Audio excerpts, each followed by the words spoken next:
Welcome to Kavitha recipe Tamil. இன்றைக்கி பார்க்க போகிற ரெசிபி சக்கரை பொங்கல் எப்படி செய்யலாங்கிறத பார்க்கலாம் வாங்க. இந்த சக்கரை பொங்கல் செய்ய ஒரு கப்பில் பச்சரிசியை எடுத்துக்கோங்க. அதே கப் அளவில் வெல்லம் பொடிச்சு எடுத்துக்கணும். பச்சரிசி முக்கால் அளவுனா அதில் கால் பங்கு பாசிப்பருப்பு எடுத்துக்கோங்க. தேவையான அளவுக்கு முந்திரி, திராட்சை, ஏலக்காய் இதளவு எடுத்து வச்சுருக்கேன். பொங்கல் செய்ய ஒரு பாத்திரம் எடுத்துக்கோங்க. பாத்திரம் நல்லா சூடானதுக்கு முன்னாடி தண்ணி சேர்த்துக்கோங்க. தண்ணி நல்லா சூடாகி வரணும்.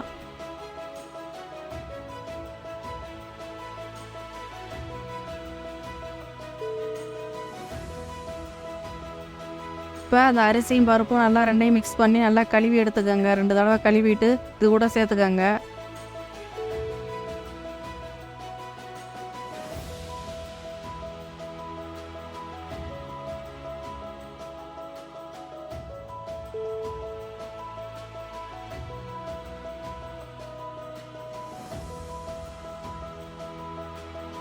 இப்போ நல்லா பொங்கி வர்றது இந்த இதில் பால் சேர்த்துக்கலாம்.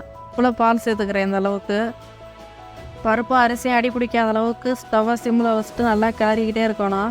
கிளறி நல்லா பொங்கி வர்றப்ப ஸ்டவ்வை கூட்டி குறைச்சி வச்சுக்கோங்க. இப்போ நல்லா பொங்கி வர்றது இந்த அளவுக்கு. இப்போ ஸ்டவ்வை சிம்மில் வச்சுக்கிட்டு நல்லா கிளறினதுக்கு முன்னாடி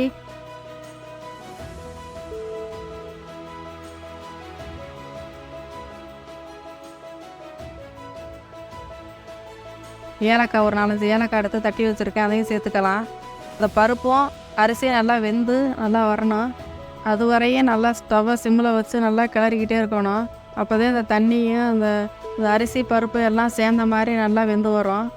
இப்போ வெந்துக்கிட்டு இருக்கட்டும். ஒரு பக்கம் இந்த வெல்லத்தை நல்லா உடச்சி எடுத்துக்கலாம். எந்த கப்பில் நம்ம அரிசி எடுத்தோமோ அதே கப்பில் தான் இந்த வெல்லம் அந்தளவு கரெக்டாக இருக்கும். நீங்கள் இந்த மாதிரி உடச்சி எடுத்துக்கோங்க நீங்களும். இப்போ இந்த அரிசியும் பருப்பும் தண்ணியெல்லாம் நல்லா தண்ணி இல்லாமல் நல்லா வெந்து வந்துருச்சு. இப்போதைக்கு இந்த உடச்சி வச்சுருக்க வெல்லத்தை இது கூட சேர்த்துக்கலாம். வேகிறதுக்கு முன்னாடி இந்த வெல்லம் சேர்க்கக்கூடாது. ஏன்னா அப்படி முழுசாகவே இருக்கும் அந்த அரிசி மாதிரி. நல்லா வேகணும். நல்லா வெந்ததுக்கு முன்னாடி தான் இந்த வெல்லத்தை சேர்க்கணும். அப்போதே சக்கரை பொங்கல் கொஞ்சம் நல்லா சுவையை கூட்டும். நீங்கள் இந்த மாதிரி செஞ்சு பாருங்கள்.